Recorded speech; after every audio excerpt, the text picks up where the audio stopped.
아멘. 오직 주만 의지하는 우리 모두가 되기를 주님의 이름으로 축복합니다. 아멘. 한 해 동안 모든 것이 다 하나님의 은혜였음을 고백합니다. 아멘. 우리 보이지 않지만 늘 도우시는 우리 하나님께 영광의 박수, 찬양의 박수 올려드리겠습니다. 아멘.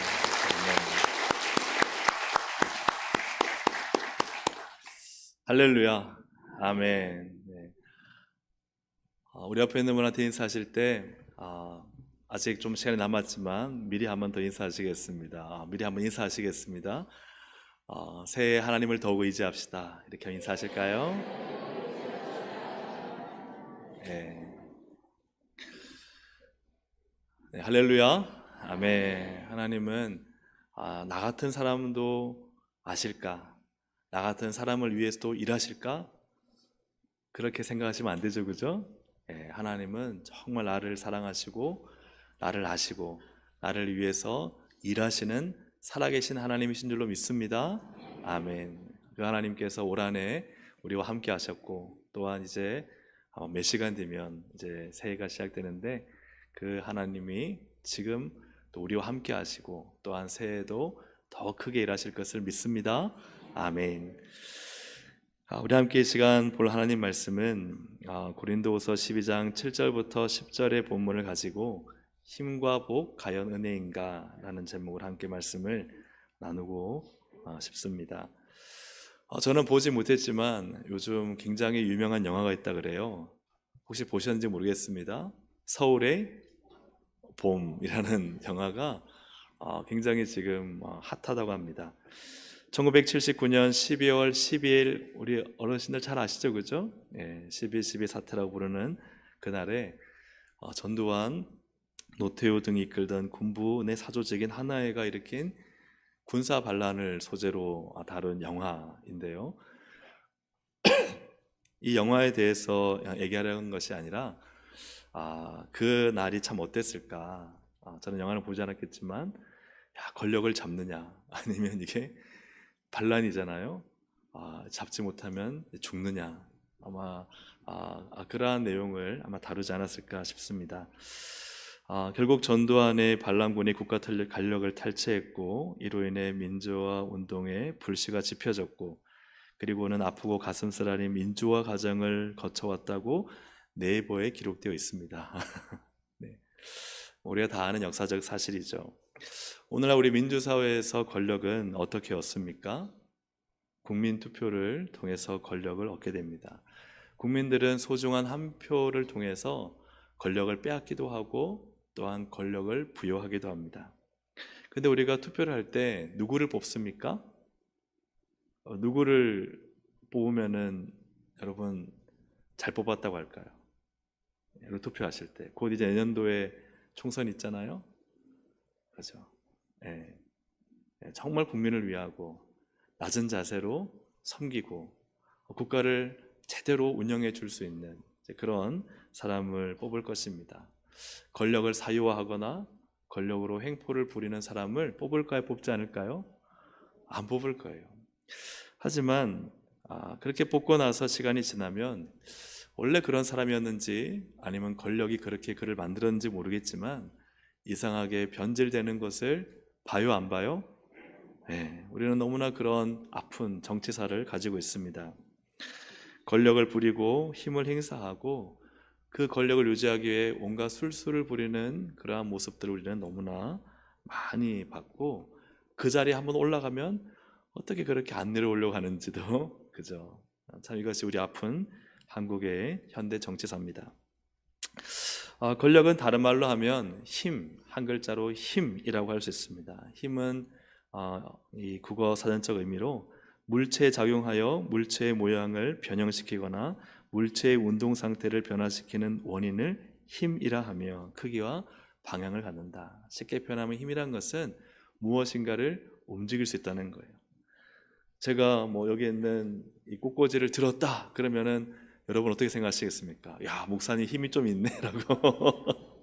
근데 제가 막 못 들어서 끙끙대면 어떻게 생각하시겠어요? 아유, 목사님 나이도 젊은데 힘도 없고 그렇게. 그래서 힘이란 것은 무엇입니까? 무엇인가를 움직이거나 변화시킬 수 있는 능력이라 할 수 있죠.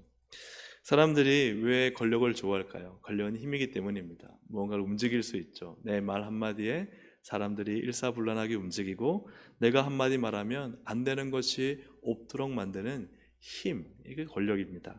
그런데 정치 권력만 힘일까? 그렇지 않죠. 여러분, 뭐가 힘일까요? 요즘 시대는요, 돈이 힘이죠. 돈이면 안 되는 것이 없을 정도로, 얼마나 돈을 가진 사람들이 권력을 가지고 살아가는지 모릅니다. 또한 지위가 힘입니다. 높은 자리에 올라가면 아래 사람들을 부리는. 그래서 한번 아래 사람들을 부려보면요, 아래 사람이 되기가 힘들어요. 왜 그럴까요? 내 힘으로 사람들을 부려보고 사람들이 움직여보면요, 누군가 밑에 들어가서 일하는 게 결코 쉬운 일이 아니죠. 또한 지식이 힘입니다. 아는 것이 힘이다. 그래서 뭔가 많은 정보를 가지고 지식을 갖고 있다는 것은 힘이 됩니다. 그래서 다른 사람이 모르면 내가 그 정보를 알려주고 그 지식을 알려줌으로써 왠지 우월감과 힘을 가지게 되는 것이죠. 그리고 말빨이 힘입니다. 그죠? 말을 논리적으로 잘해서 상대를 굴복시키고 말로 내가 이기면 힘이 생기는 거예요. 말빨이 힘이 되죠. 또한 자식도 힘입니다. 자식이 잘 되면 누구 어깨에 뽕이 들어가요? 부모 어깨가 으쓱해집니다. 그러니까 부모가 아무리 잘났고 괜찮아도요, 자식이 좀 잘 안 되고 힘들면 어떡해요? 어깨가 축 처지죠. 그래서 참 우리가 이 힘, 권력이라는 것이 단지 정치만 있는 것이 아니라 우리가 살아가는 모든 삶에 사실은 이 권력과 힘이 있는 것을 보게 됩니다. 그런데 사람들은 힘이 곧 복이다라고 생각을 해요. 힘이 곧 복이다. 그래서 우리가 사실은 복을 구하는데 뭘 구하느냐? 사실은 힘을 구하고 있는 거예요. 돈을 주세요. 그게 복을 구하는 것이죠. 사실은 뭘 구하는 거예요? 힘을 구하는 거예요. 지위를 높여주세요. 뭘 구하는 거예요? 복을 구하지만 사실은 나 힘있게 해주세요. 많은 지식을 얻게 해주세요. 뭘 구하는 거예요? 힘을 가지기를 원합니다. 내 말발에 사람들이 설복당하게 해주세요. 뭘 구하는 거예요? 힘을 구하는 것입니다. 자식이 잘 되게 해주세요. 복을 구하는 것이지만 사실은 힘을 구하는 것이죠.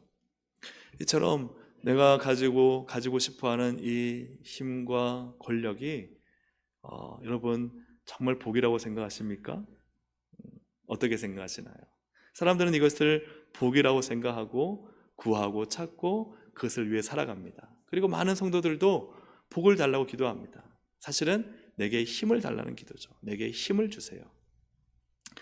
여러분, 올 한해는 복이 많은 한 해셨습니까? 어떠셨습니까? 돈 많이 버셨나요?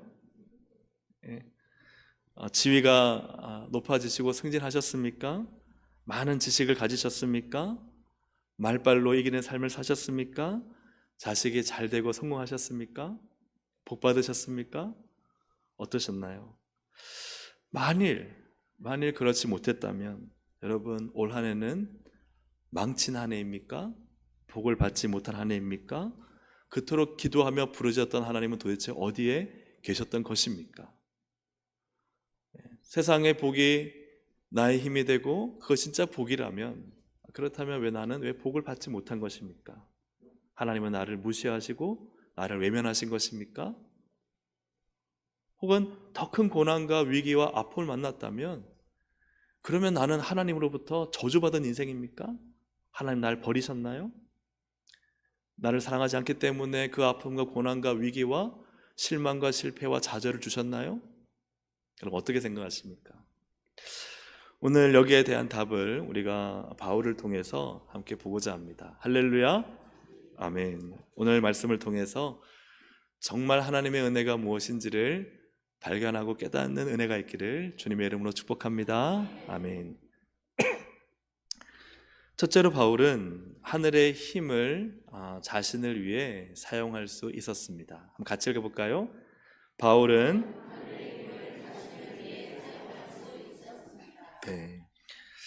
바울은 하나님으로부터 환상과 계시를 받았습니다. 7절에 보니까 여러 계시를 받은 것이 어떻게 커요? 지극히 크므로, 너무 큰 계시를 받은 거예요. 이것은 하늘로부터 계시를 받았다, 힘을 받은 겁니다. 엄청난 특권과 은혜와 하늘의 권력을 받은 것이죠. 그것이 1절부터 4절이에요. 무익하나마 내가 부득불 자랑하노니 주의 환상과 계시를 말하리라. 내가 그리스도 안에 있는 한 사람, 사실 누구예요? 자신이에요. 바울 자신이에요. 그 한 사람을 아노니 그는 14년 전에 셋째 하늘, 우리가 보통 3층 천이라고 하는 하나님의 세계, 하늘의 세계로 이끌려 올라갔어요. 그가 낙원으로 이끌려가서 말로 표현할 수 없는 말을 들었으니 사람이 가히 이르지 못할 말, 즉 환상과 계시를 받은 거예요. 사도로서 바울은 이 하늘의 계시를 얼마든지 자랑할 수 있었습니다. 이 자기가 받은 계시만으로도 베드로를 비롯한 다른 12사도보다 훨씬 압도적인 우위를 차지할 수 있었습니다. 근데 바울의 그 다음 말이 중요하죠. 5절입니다. 우리 본문은 아니지만 고린도후서 12장 5절 함께 읽어보겠습니다. 시작. 내가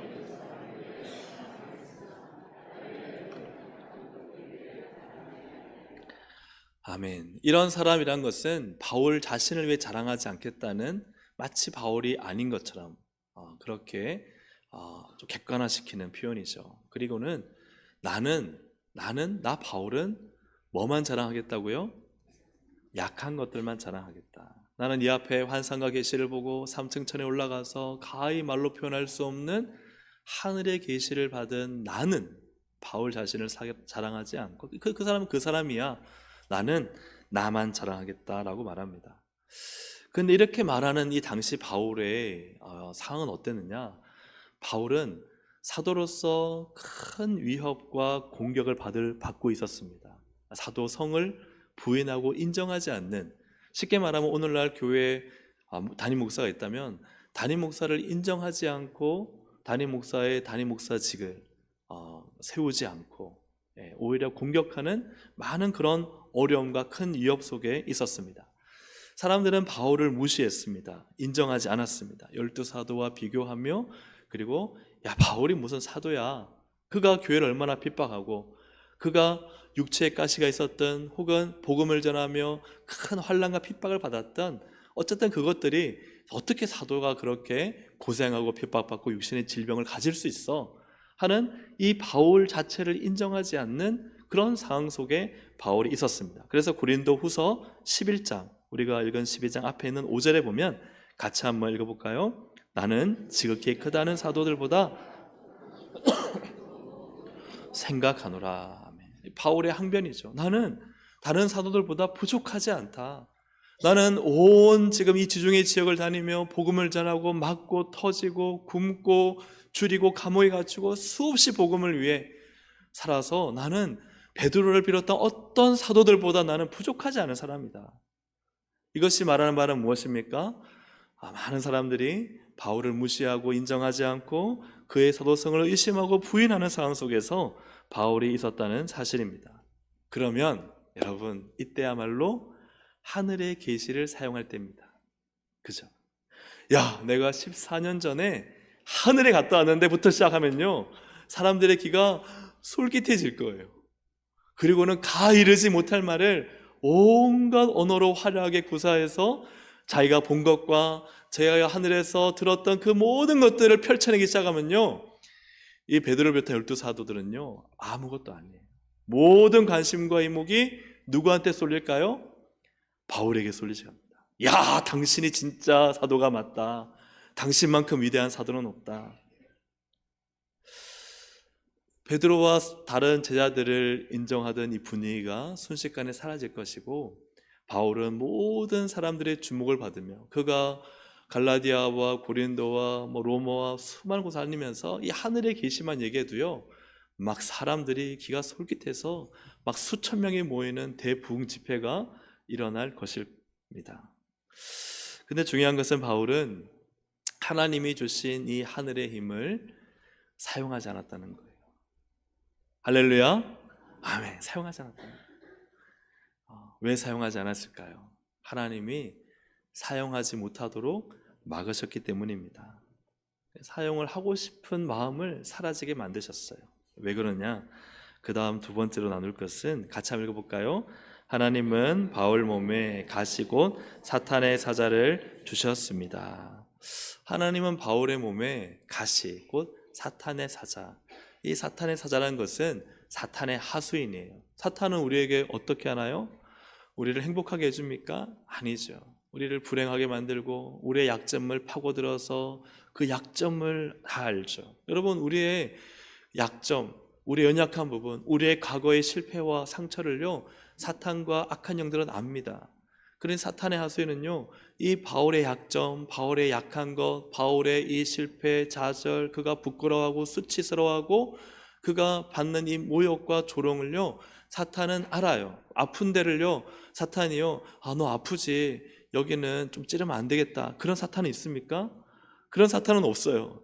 아픈 곳을요, 계속 찌르고 시험 계속 들게 만들고 넘어지는 거 계속 넘어지게 만들고, 그게 사탄의 역할이에요.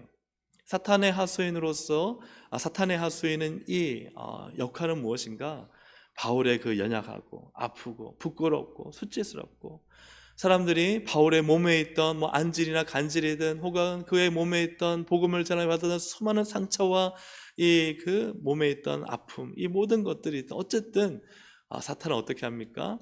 이것을 통해서 계속 바울을 넘어뜨리고 공격하는 거예요. 넘어뜨리고, 야, 누가 너를 사도로 인정하겠어? 너 그거 좀 빨리 회복돼야, 너 그거 좀 빨리 나아야, 너 그 안질이라면 안질이 사라져야, 간질이면 간질에서 고침받아야, 혹은 또 너의 그 육신에 있는 많은 상처면은 그 상처 흔적이 좀 사라지고 그 고난과 아픔이 사라져야, 그래야 네가 하나님의 사도지. 하나님의 사도로 좀 복받고 잘 되고, 너가 그럴듯한 곳에서 그럴듯한 옷을 입고 좀 괜찮은 그러한 사역을 감당해야 네가 사도지. 베드로 봐봐, 얼마나 우아하고, 베드로가 그렇다는 건 아닙니다. 예를 들어 얼마나 우아하고 멋지게 사역해. 그런 예루살렘 교회 수장이잖아. 너는 맨날 허구한 날 거리를 돌아다니며 복음을 전하고 집도 없고 정처도 없고 그렇게 알 바를 알지 못하고 살아가니, 그러니 너 그렇게 살아도 되겠어? 어쨌든 바울의 연약한 부분, 이것을 계속 가시로 찌르는 거예요. 아픈 곳을 계속 찌르는 겁니다. 그러니 이 바울이 얼마나 고통스럽고 아팠겠습니까? 근데 왜 하나님이 바울에게 이 육체의 가시, 사탄의 하수인을 계속 붙여주셔서 아픈 곳을 계속 찌르는데도 그냥 내버려 두셨을까?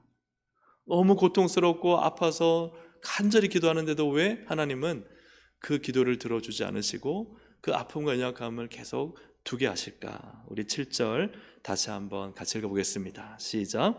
여러 계시를 받은 것이 지극히 크므로 너무 자만하지 않게 하시려고 내 육체의 가시 곧 사탄의 사자를 주셨으니 이는 나를 쳐서 너무 자만하지 않게 하려 하심이라. 아멘. 하나님은 왜 가시를 주셨습니까? 왜 가시를 뽑아주지 않으셨습니까? 바울로 하여금 자만하지 않게 하시려고, 자랑하지 않게 하시려고 하나님은 그 가시를 두셨다 하는 것이죠. 자만하지 않게 하셨다는 것은 그 받은 계시, 그 하나님의 은혜, 환상과 계시가 너무나 커서, 지극히 커서 얼마든지 자랑할 만하기 때문입니다. 얼마든지 그 받은 은혜가 너무나 커서 12사도보다 훨씬 더 큰 은혜를 받아서 그 은혜를 자랑할 만하니까 하나님은 자랑하지 못하게 가시를 주셨다 하는 것이죠. 만일 바울의 몸에 이 연약함, 부끄러움, 가시가 없었다면 바울은 어떤 삶을 살았을까요? 자만하고 거만하고 자랑하고, 그렇죠? 자기 잘난 맛에 살았을 거예요. 여러분, 빠른 속도를 자랑하는 경주용 자동차는 뭐가 중요할까요? 그 기계 부품 중에 중요한 것이 있습니다. 조향 장치도 중요하지만 또 중요한 게 뭐냐? 제동 장치가 중요합니다. 시속 한 400km를 달리는 차가요, 멈출 때요, 그 차에다가 경차용 브레이크를 달았다고 생각해 보세요. 어떻게 될까요? 그죠? 400km를 달리는 차에는요, 400km의 속도를 멈출 수 있는 특급 엔진을, 특급 브레이크를 달아야 되는 거예요. 강력한 제동 장치가 있어야 그 운전자의 생명과 안전을 보호할 수가 있는 것이죠. 바울에게 있는 이 고통과 아픔과 계속되는 연약함으로 인한 시험거리는 사실은 오히려 바울을 지켜주는 제동장치가 되었다는 것입니다. 그에게는 육체의 가시는 부끄럽고 고통스러운 사탄의 시험거리가 되었지만 그러나 그의 영적 안전을 지키는 생명장치와도 같았다는 거예요. 바울이 자기가 자랑할 만하면 그의 가시가 그로 하여금 자만하지 못하게 만들고 교만하지 못하게 만들고 자랑하지 못하게 만들어서 그래서 정말 그가 받은 은혜가 너무나 크지만 그러나 그 받은 것을 자랑하지 않고 오히려 자신의 약함을 바라보며 가시에 집중하고 그 가시로 인해 오히려 하나님의 은혜를 자랑하는 사람으로 만드셨다 하는 사실입니다. 그래서 9절에 이 바울이 깨달은 말씀이 나오죠. 우리 9절 함께 읽어보겠습니다. 나에게 이르시기를 내 은혜가 내게 족하도다. 이는 내 능력이 약한 데서 온전하여짐이라 하신지라. 그러므로 도리어 크게 기뻐함으로 나의 여러 약한 것들에 대하여 자랑하리니 이는 그리스도의 능력이 내게 머물게 하려 함이라. 아멘. 바울이 깨달았습니다. 깨닫고 나니까요, 이 가시가 나를 고통스럽게 하고 아프게 하고 참 무시와 조롱과 모욕을 당하게 만들어서 세상 부끄러운 일이지만 그러나 이것이 사실은 하나님의 은혜 가운데 있는 비결이구나. 참되게 나를 믿음으로 살게 하는 제동장치구나. 이것을 바울이 깨달았던 것입니다. 그래서 바울은 오히려 이제 이 가시가 없어진 것으로 기뻐하는 것이 아니라 오히려 이 가시로 인해 크게 기뻐함으로 자신의 여러 약한 것들, 즉 자신의 가시를 자랑하는 사람이 되었다. 할렐루야, 아멘. 할렐루야, 아멘. 우리 사랑하는 청년들, 우리 학생들이요, 이 부분을 주목해야 됩니다. 하나님의 은혜가 임할 때요, 나의 약함이 자랑이 됩니다. 할렐루야, 아멘. 그래서 건강한 자아의 정체성은 막 세상 사람들이 보는 연예인의 완벽한 이목구비나 완전히 예쁜 날씬한 몸매나 막 온갖 아름다운 옷을 걸치고 그리고 세상적으로 엄청난 좋은 회사에 들어가서 지위를 가지는 데 있지 않습니다. 그것이 다 갖춰지면 내가 참 자랑할 만하다. 아니요, 그렇지 않아요.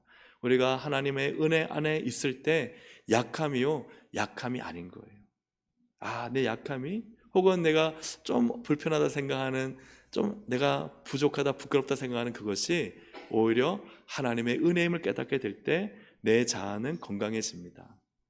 세상을 살아갈 때 더 큰 하나님의 은혜를 사모하며 살아갑니다.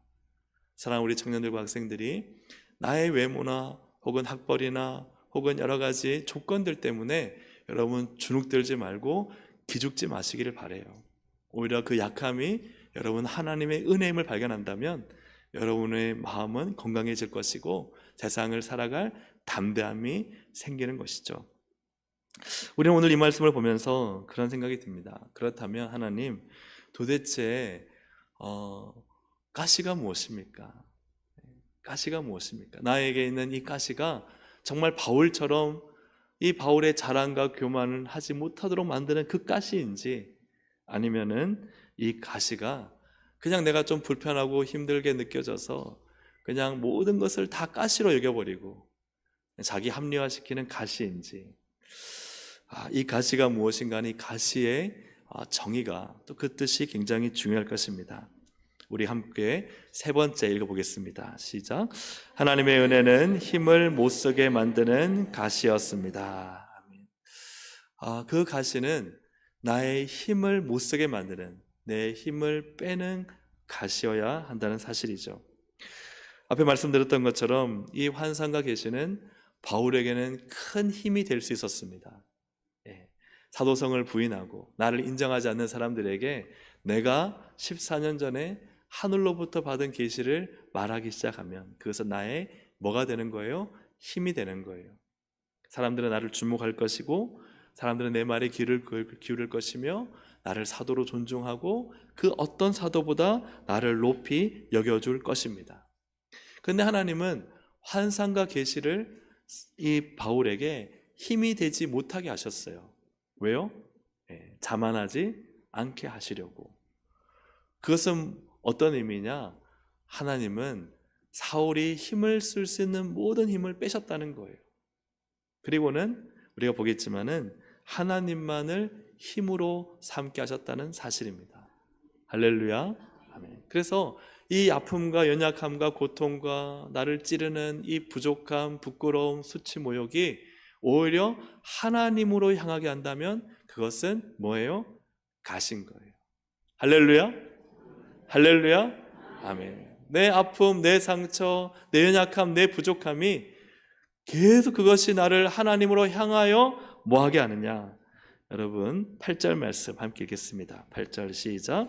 이것이 내게서 떠나가게 하기 위하여 간구하였더니 뭐 했어요? 그죠? 3번 간절히 기도하게 했다는 거예요. 오늘 나에게 있는 이 아픔과 가시와 고통이요, 하나님을 향하여 기도하게 만든다면 그것은 하나님이 내게 주신 복입니다. 그 가시는 복인 거예요. 이 가시와 아픔과 고통은 바울로 하여금 기도하게 만들었습니다. 하나님께 엎드리게 만들었어요. 그리고는 기도하는 중에 바울은 이 가시의 정체를 발견하게 됩니다. 이 가시, 내 연약감, 사람들이 무시하고 조롱하고 나의 몸에 있든지 혹은 나의 삶이든지 있는 이 가시는 이것은 하나님의 도구이구나. 그래서 다시 한번 10절 말씀 시작. 그러므로 내가 그리스도를 위하여 약한 것들과 능욕과 궁핍과 박해와 공고를 기뻐하노니 이는 내가 약한 그때의 강함이라. 아멘. 할렐루야. 아멘. 강함은 내가 받은 것을, 내가 갖고 있는 힘을 자랑하는 데가 있지 않고, 힘은 내가 약할 때 내 힘은 하나님이시구나. 그래서 그는 약하기로 마음먹은 거예요. 그 부끄러움과 수치와 연약함과 조롱과 무시와 사도성을 부인하는 수많은 사람들의 야유와 비난과 조롱을 껴안고 살아가기로 결정한 것입니다. 왜요? 그때 내가 기도하더라. 그때 내가 하나님을 나의 힘으로 삼더라. 그때 내가 내 힘, 내 지혜, 내가 갖고 있는 것을 자랑하지 않고 하나님 앞에 무릎을 꿇더라. 무릎을 꿇더라. 그게 하나님이 바울을 사랑하는 방식이셨습니다. 사랑하는 여러분, 그냥 고통, 부끄러움, 약점, 이게 가시가 아닙니다. 정말 너무 괴롭고 아파서 하나님께 와 기도하고 엎드릴 때, 그때 하나님이 내 약점을 하나님의 강함으로 바꿔주시고, 그 약점 때문에 하나님께 기도하게 하시고, 그 부끄러움 가운데 하나님의 일하심을 보게 되고, 정말 하나님의 힘이 아니면 살 수 없는 존재임을 깨닫게 되는 가시가 있다면 그것은 복입니다. 그것은 복입니다. 여러분, 그런 가시가 있습니까? 아니면 나 잘난 맛에 자랑하고 세상 사람들보다, 내 주변의 사람보다 못하면은 의기소침하고 부끄러워하고 수치스러워하고, 왜 하나님 나에게 이런 안 주시냐고, 왜 빼앗아 가시냐고, 왜 날 어렵게 만드시냐고, 왜 나를 고난 가운데 두시냐고 불평하지만 기도하지 않고 무릎 꿇지 않고, 그러면서 누군가 볼 때 그냥 바울처럼 가시예요. 기도하지 않은 가시, 정체를 모르는 가시, 그냥 나 연약함을 적당하게 얼버무려 가시라고 말하면 바울의 가시와는 다른 것이죠. 사랑하는 동생 가족 여러분, 한 해 동안 여러분에게 어떤 복을 하나님이 주셨습니까? 우리는 힘이 곧 복인 세상을 살아갑니다. 세상은 힘을 가져라, 돈 가져라, 지위 가져라, 지식과 또 언어, 자식, 수많은 힘으로 무장하라라고 가르칩니다. 근데 주님은 우리에게 그렇게 말씀하지 않으셨죠. 마태복음 20장 25절 26절 함께 읽겠습니다. 예수께서 제 아들을 불러다가 이르시되 이방인의 집권자들이 그들을 임의로 주관하고 그 고관들이 그들에게 권세를 부리는 줄을 너희가 알거니와 너희 중에는 그렇지 않아야 하나니 너희 중에 누구든지 크고자 하는 자는 너희를 섬기는 자가 되고 권세를 부리는 줄을 너희가 알지 않느냐. 세상은 힘으로 움직입니다. 많은 걸 가지고 높은 자리에 올라가고 자식이 잘 되고 그걸 다 힘으로 삼고 살아갑니다. 너희 중에는 그렇지 않아야 하리니 그게 힘이 되지 말라는 거예요. 여러분 잘 가지고 하나님이 복 주신 것을 힘으로 삼지 마십시오. 자식 잘 됐습니까? 힘 삼지 마세요. 돈 벌었습니까? 힘 삼지 마세요. 한 해 동안 잘 됐습니까? 힘으로 삼지 마세요. 그거 자랑하지 마세요. 자만하지 마세요. 복은 무엇입니까? 나는 여전히 하나님의 힘으로 살 수밖에 없습니다. 나는 여전히 나를 찌르는 가시를 보면 연약하고 부족하고 오히려 이런 상태가 좋습니다. 여러분 걸을 때 발에 가시 있으면 돌멩이 하나 있으면 어떻습니까? 막 팍팍 걸을 수 있나요? 못 걷잖아요. 뛸 수 있나요? 못 뛰어요. 우리 예전에 저도 군대 있을 때, 저도 군대 갔다 왔거든요. 군대 있을 때 군장 들고 군장 메고 행군하면요 발에 군화에 돌 하나 걸리잖아요. 그럼 막 걸어가는데 어떻게 혼자 열애돼 가지고 합니까? 못 하거든요. 그럼 걸어갈 때 어떻게 합니까? 쩔뚝쩔뚝 하든지 아니면은 이게 요령이 있습니다. 걸으면서 살살살살 이게 돌을 옮길 수가 있어요. 얼마나 조심하고 그 부분 아프지 않게 하려고 구분만 이 돌에 닿지 않게, 가시에 닿지 않게 그렇게 좀 보폭을 맞추지만 고통스럽게 걷잖아요. 여러분 우리의 인생의 가시가 복입니다. 내가 아프고 힘들게 하고 수치스럽고 정말 내 힘으로 살아갈 수 없을 때가 복입니다. 왜요? 내 은혜가 너에게 족하도다. 하나님의 은혜가 내게 있는 것을 경험하고 내 힘이 되지 않고 하나님의 힘이 나의 힘이 되어 살아가는 것이 복인 것을 잊지 않기 때문입니다. 사랑하는 여러분, 힘은 복이 아닙니다. 힘은 복이 되면 안 됩니다.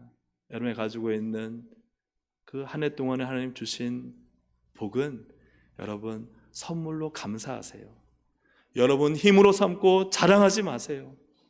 거만하게 다른 사람과 비교해서 우쭐해지지 마세요.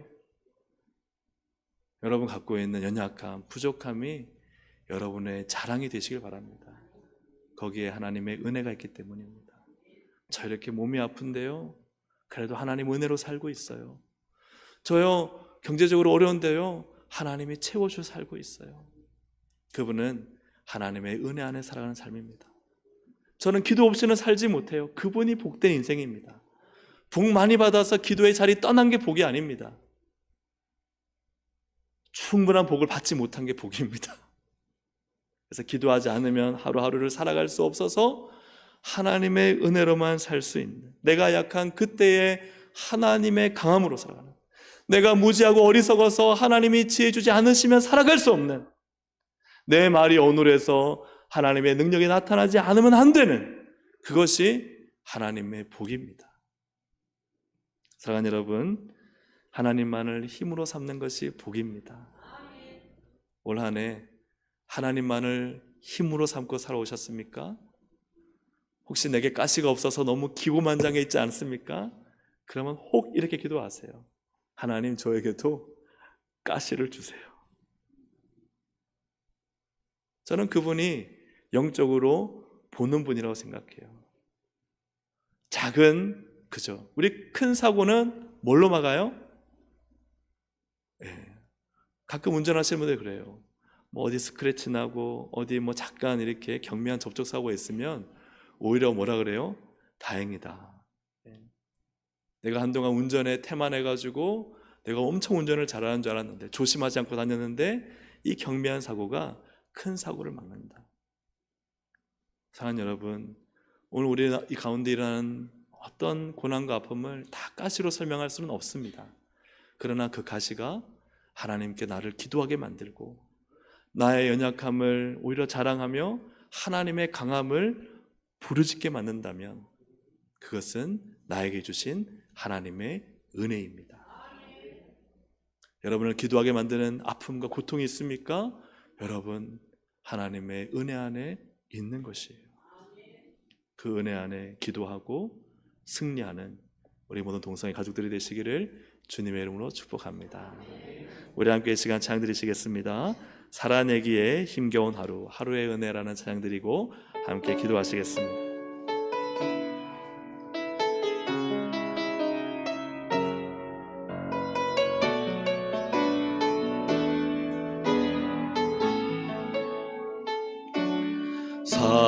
살아내기에 힘겨운 하루, 감당하기에 버거운 하루, 감당하기에 버거운 하루, 삶에 힘겨워 여전히 힘겨워 내 주님께 온 맘 다해 주만 의지합니다. 살아내기에 두려운 하루, 살아내기에 두려운 하루, 순종하기에 무거운 하루, 순종하기에 무거운 하루, 나의 힘 다해 정성을 다해 내 주님께 온 맘 다해 주만 바라봅니다. 하루의 은혜가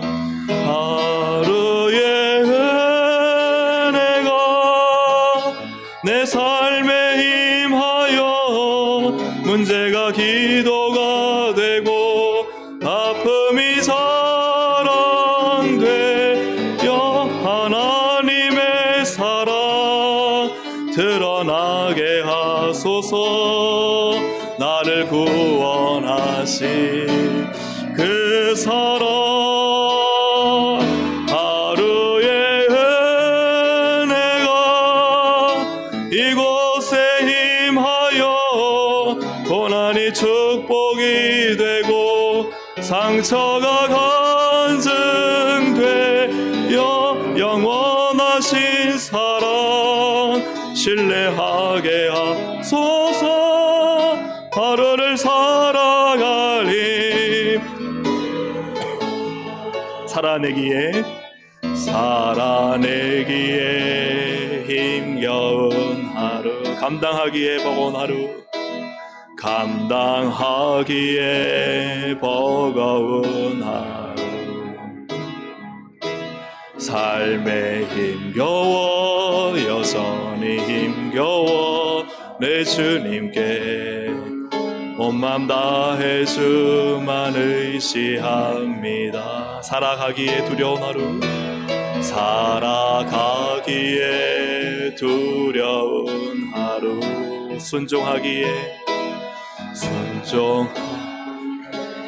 무거운 하루, 나의 힘 다해 정성을 다해 내 주님께 온 맘 다해 주만 바라봅니다. 하루의 은혜가 내 삶에 임하여 문제가 기도가 되고 아픔이 사랑되어 하나 사랑 드러나게 하소서. 나를 구원하신 그 사랑, 하루의 은혜가 이곳에 임하여 고난이 축복이 되고 상처가 간증되어 영원하신 사랑 신뢰하게 하소서. 달리 주 하루의 은혜가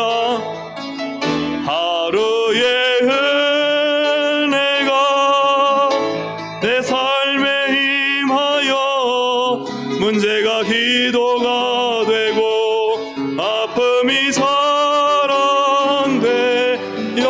하나님의 사랑 드러나게 하소서. 나를 구원하신 그 사랑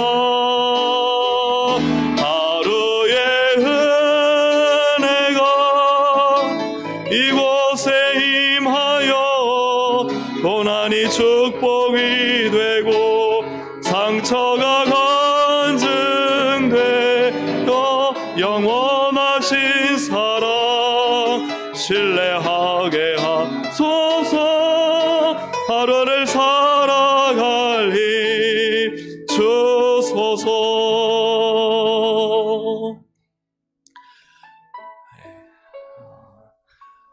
사실 잘 될 때 두려운 것입니다. 잘 될 때요 너무 평안하시죠. 그럼 무서운 것입니다. 긴장해야 되죠. 왜요? 하나님을 힘으로 삼지 않고 자랑하기 시작하거든요. 어깨에 힘이 들어가고요, 내가 어떻게 했는데, 어떻게 살았는데, 내가 얼마나 저 사람보다 괜찮은데 교만하기 시작하거든요. 그럼 막 힘을 행사하기 시작하거든요. 하나님은요 우리를 사랑하시는 게 뭐냐? 힘을 빼시는 거예요. 힘을 빼라. 너의 신발을 벗으라는 것은 거룩한 곳이기도 하지만 너 신발 벗어라. 아무 데도 가지 못한다. 하나님의 은혜 자리에 들어오면 여러분 신발을 벗어야 됩니다. 내 힘을 빼야 됩니다. 그래야 하나님의 은혜를 붙잡습니다. 여러분의 힘을 빼는 것은 하나님의 은혜입니다. 복을 받지 못하셨습니까? 하나님의 은혜입니다. 너무 고통스러우세요? 그곳에 하나님의 은혜와 위로가 있다면 그것도 하나님의 은혜입니다.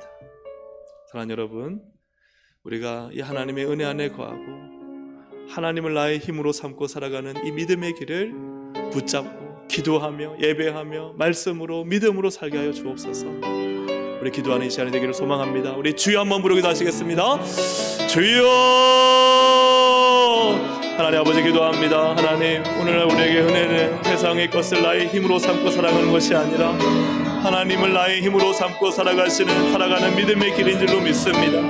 복을 받았는데 기도를 잃어버리지 않습니까? 복을 받았는데 예배를, 하나님 신앙을 잃어버리지 않았습니까?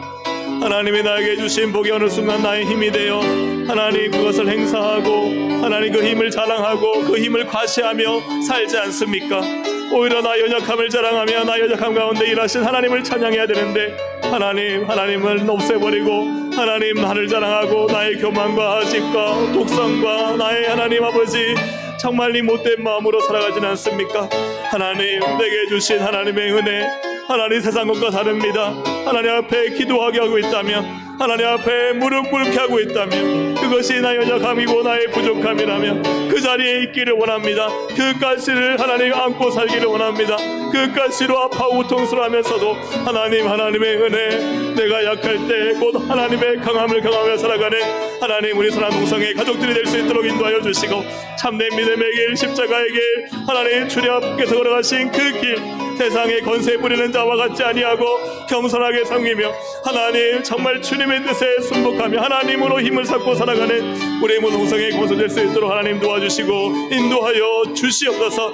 고난이 면하여 축복이 되게 하시고 약함이 강함이 되게 하여 주셔서 늘 하나님의 은혜 가운데 살아가는 저희의 참된 신앙과 삶이 되도록 인도하시고 주장하여 주시옵소서. 하나님, 2023년 하나님이 주신 복들이 있습니다.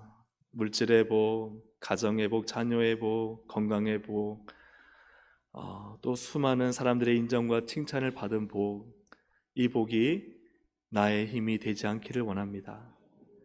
나의 힘은 오직 하나님이십니다.